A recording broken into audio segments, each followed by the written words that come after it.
Hi, let me introduce you to someone very interesting today. He's with us right now. He's going on a site visit next. Plans to watch a football match in the evening. Tomorrow he's got an exam to give. And day after he's going on a road trip to South India for 15 days. He's a practicing architect, is into green building certification and also a professor at a leading institute. Hello Sangram. Hello. Welcome to Real Estate Real Insights by Swati Procon. You know, the conversations that we were having just a while ago, you come across to be such a thinking person. We'd love to know your journey. Thank you for the compliment. I began from Baroda, that is my birthplace, and that is where I was born and studied. I studied in Baroda, and I was surrounded by an atmosphere of learning. So I think that is part of my DNA. We were living on a university housing campus, and the school was just next door. And it was always doing things that were happening on campus across different departments. Somebody from the physics department would get a telescope and we would have a comet looking at comets and stars, and somebody would screen French movies, and it was always important for our family to be, learning and thinking and constantly studying So new beautiful, things. really. For a child to get this kind of exposure. Yes. So that somehow carries forward even today. I keep updating myself. I got to through know research. that you Yes. completed your master's in urban planning at an age where nobody even thinks of. But nowadays people are doing it, Yeah, and it is yeah. good that one could do that. Yes, I did complete You, it at 40, if I'm 43. not wrong, you were 40, 43. Yes. Yeah. It was also a need that I had, that I was teaching in a university, and there were some things that I was myself not clear about. Okay. So I needed to know more myself before Right. I could teach.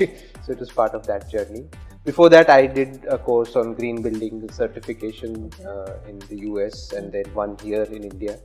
And now I'm doing a postgraduate diploma in higher education. So this talks about the fundamentals of higher education and the principles that our constitution has laid down. Because higher education is changing a lot. So I wanted to know what it should be actually across the world, and what the thinkers and educationists believe the purpose of higher education is. So I'm doing that currently. So you did your education in Baroda, and I suppose you've come to Ahmedabad for work? I did my schooling in Rosary High School, Baroda, and then I got admitted to the School of Architecture, CEPT, in Ahmedabad. CEPT. So in 1994, I moved here to the hostel, and I passed out a few years later and went back to Baroda and worked with an architect called Karan Grover. That is where I got into the India's first green building, which was to be certified by LEED, which is Leadership in Energy and Environmental Design. Nobody in India knew anything about green buildings at that time, and I got to be the project architect for that project, and I then took off from there. Do you think that Gujarat, more than Gujarat, Ahmedabad is kind of a hub of architectural designs? Looking at the history, people coming, the institutions that we have in the city. Absolutely. The institutions and the people behind it, Ahmedabad Education Society, have played a huge role in setting up all these institutes. And then the people themselves, the professionals and academics, have shaped the city. It is no doubt the design capital and the entrepreneurship capital of India. And I think once the old city gets the UNESCO tag, this is the next thing that they are working on. Are we going to get that? Most likely. They have prepared a really nice dossier, but I hope we do. And they are also trying to project Ahmedabad as a design capital of India. It's a proud moment for all of, Absolutely. all the people who are associated with the city. This is the only city in the world where almost the three leading modernist architects, Corbusier, Frank Lloyd Wright, and Louis Kahn, all of them would have had projects here. We just have two. Louis Kahn did IIM and Corbusier did lots of buildings. But Frank Lloyd Wright was also going to do the Calico headquarters in Ahmedabad. It would have been a very unique opportunity to have these three big names to do doing something projects here in Ahmedabad. Which are the projects that they've done? So Louis Kahn has done the IIM building, the Right. exposed brick building.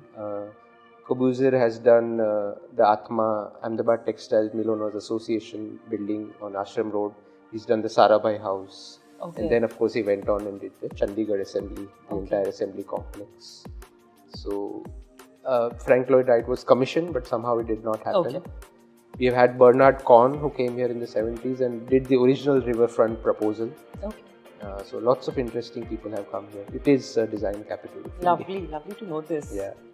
How academia, research and practice कैसे you make sure that आप तीनों चीजें साथ में balance में करें, उसके बारे में मुझे आपसे बात करें. Yes, I think it is very important for all professionals, especially in the field of design, whether it is architecture, interior design or art, to constantly keep thinking and keep evolving oneself.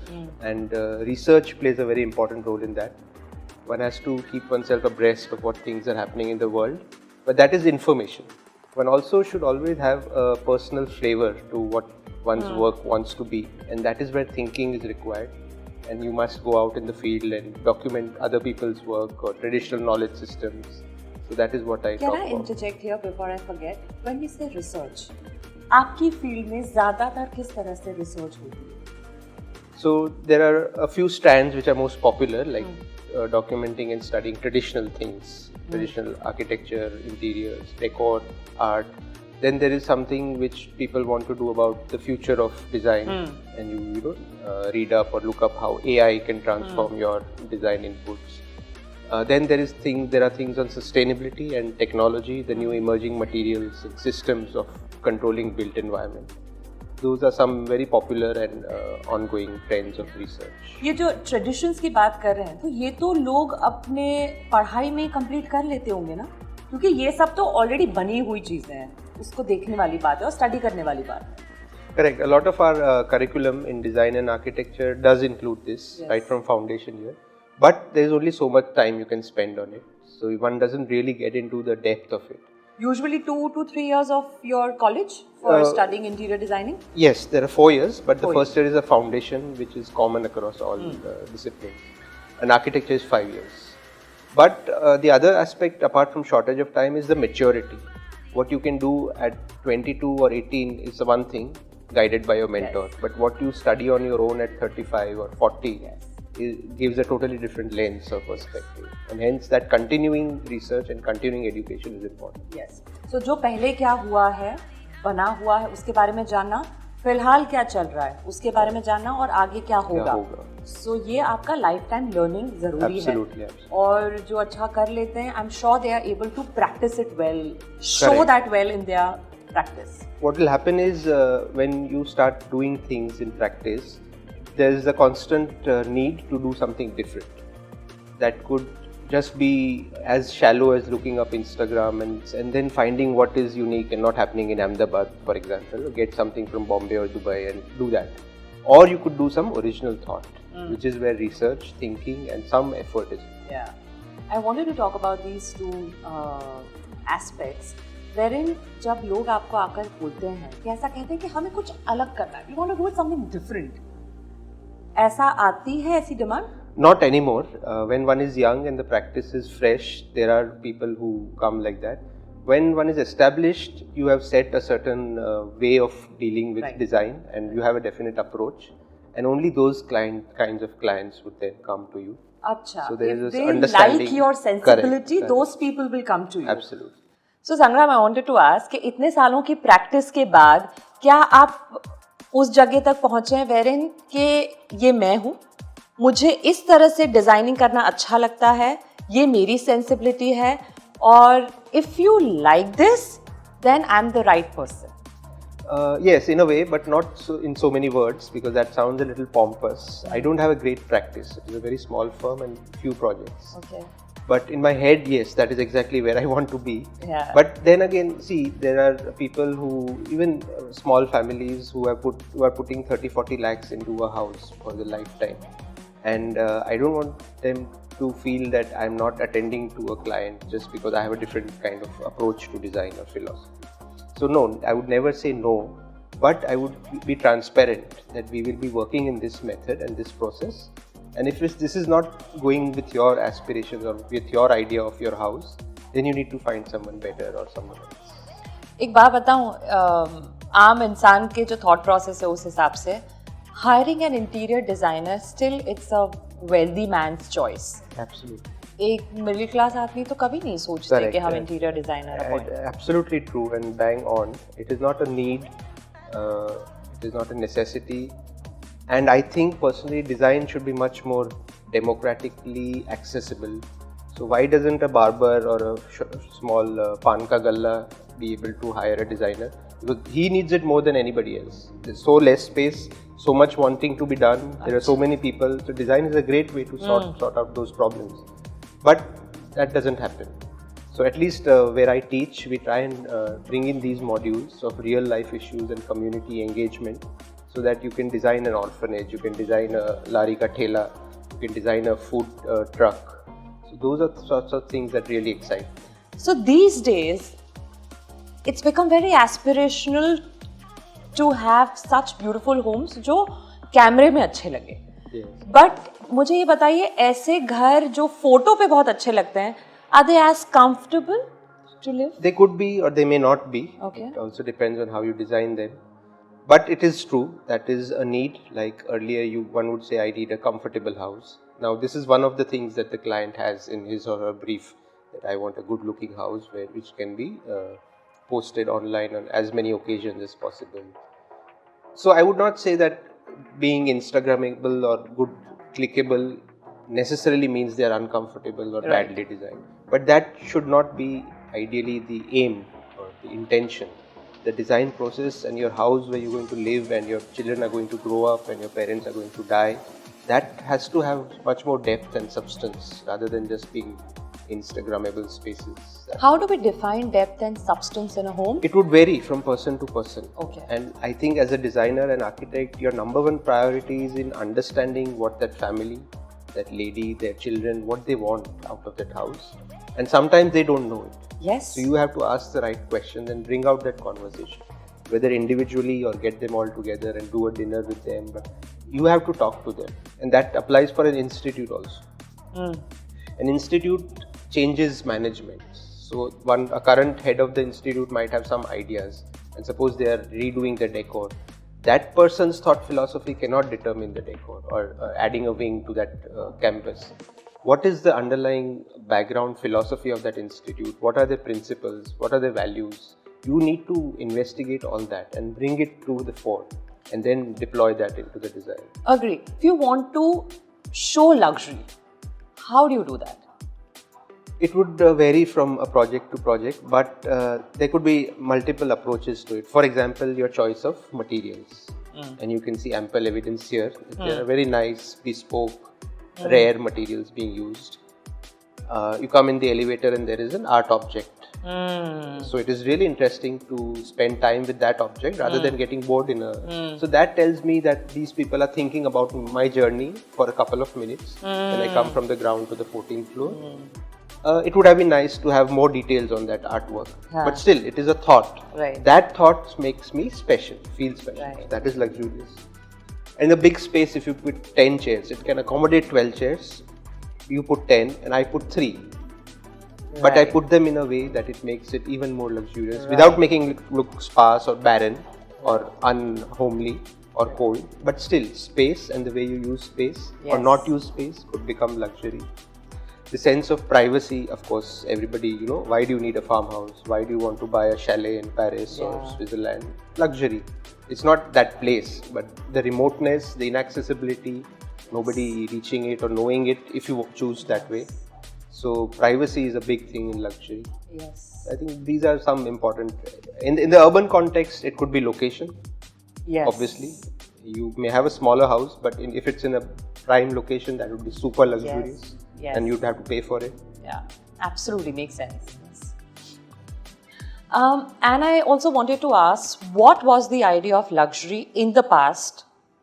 What's happening right now? And what do you think is going to be in the future? In the past, especially in the context of India, luxury was never a priority. It was for a select few. We were just struggling through the 60s and 70s about roti, kapda and makan. But I would say yes, those who could afford it, the issues were the same. Location, being close to the power centers, whether it is Delhi or Agra or Calcutta. If you are close to the person in power, that was luxurious. being able to practice your beliefs and religions and flaunt them, I think that was a luxury, because we've been through troubling times. And if you go back and look at some of the frescoes in Shekhawati or some of the decor in all these Havelis, it is really interesting. So it is not just artwork, but it is also talking about their lifestyle. This is such an important point. We never think about it. Yes. Currently, we just talked about a lot of things. In the future, I'm not really sure, because in 10, 20 years, we don't even know. Things are changing so fast. 30 years back, we didn't think the Arctic and the Antarctic will be without ice. Now that is a reality. Without? Ice, snow. Ice is melting from both the poles, the North Pole and the South Pole. Acha. At such an alarming rate, by 2030, there is a possibility of not having any ice in Arctic. And a huge crisis for penguins and everything.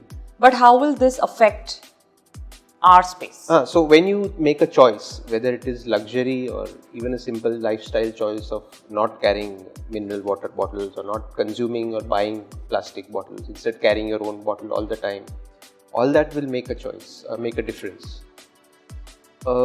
Things are changing so fast that one will have professions and lifestyles which are very different from what we are used. We have not imagined them yet. Yes. Before COVID, we did not know what things were.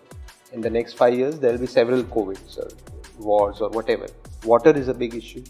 Now, when all these things happen, to me, having clean water might be a huge luxury in 30 years from now. I don't know. It will not be the same conversation. It will be something entirely different. और practical घरों में आपको कैसे घर दिखते हैं 15-20 सालों बाद? So I experimented with AI and tried out but they're like stupid. The output was really bad. Maybe my choice of keywords was bad, but it will have to be our mind and our priorities that will determine this. Yeah. We are making the same mistakes that we did previously, and the way countries and agencies are colonizing space travel, the way we are controlling research in solar or renewable energy. The tech is there, but it is not being made accessible to developing countries. So all those are mistakes that we have done and we are repeating. So it is an issue for me. I'm just so curious, like right now we're sitting in an absolute luxurious space. How would this be probably 15-20 years later? Yeah. Again, it'll draw me back to my favorite concern about identity, because now the physical and the digital avatars are so fused. It might well be that you are not so dependent on your physicality, but it will be your digital avatar which will conduct this interview or go somewhere else, and you could be in Malta or Maldives, whatever. So there will be a lot of fusion of where you are really and where your virtual replica is. What is real sustainability according to you? So it would not be my sense, but I would just put it out there for everyone. Sustainability in a global sense talks about the 3 Ps or the 3 Es. 3 Ps being people, planet and profit. Without these 3, it cannot be sustainable. If you think it is just going to survive on CSR and not be profitable, it is not going to work. Yeah. If you think people are not going to be, it will be driven by research and intelligentsia, no, people have to be involved. So people, planet, profit, or you say equity, environment and economics. So 3 Ps and 3. Without social equity, they cannot be sustainable.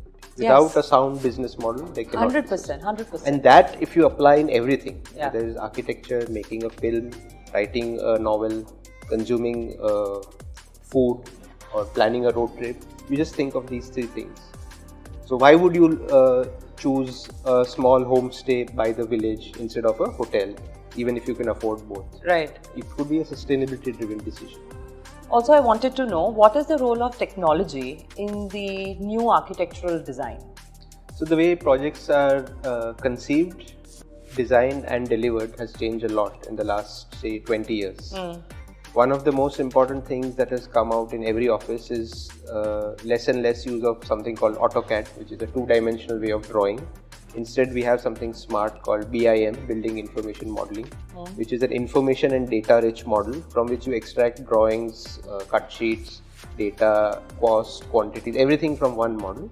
And multiple people at different locations can work on that same file. Right. So you can collaborate with someone in New York and Beijing on the same project, which really makes it barrier free. That is something at the studio level. In terms of delivery, there is a lot of parametric design, prefabrication, things done off-site and installed and on-site. And this is really important for commercial projects in downtowns where space is limited. You really can't bring in your concrete mixer and dumper and Yes. or you don't have the time to waste. You are losing money every second. So off-site and just-in-time delivery, it's called JIT. That is a technology which is coming a lot in, especially in the metro cities. Sangram, it was so nice to meet you. It just felt that we had such a beautiful time, and you know what I'm feeling? There is a sense of therav in me after speaking to you for a while, and I feel that it'll be nice to have more people like you in this world, especially in this age and time. The way times are, they are beautiful, not so beautiful, but glad to have you, and thanks for being the way that you are. Thank you very much, Shraddha.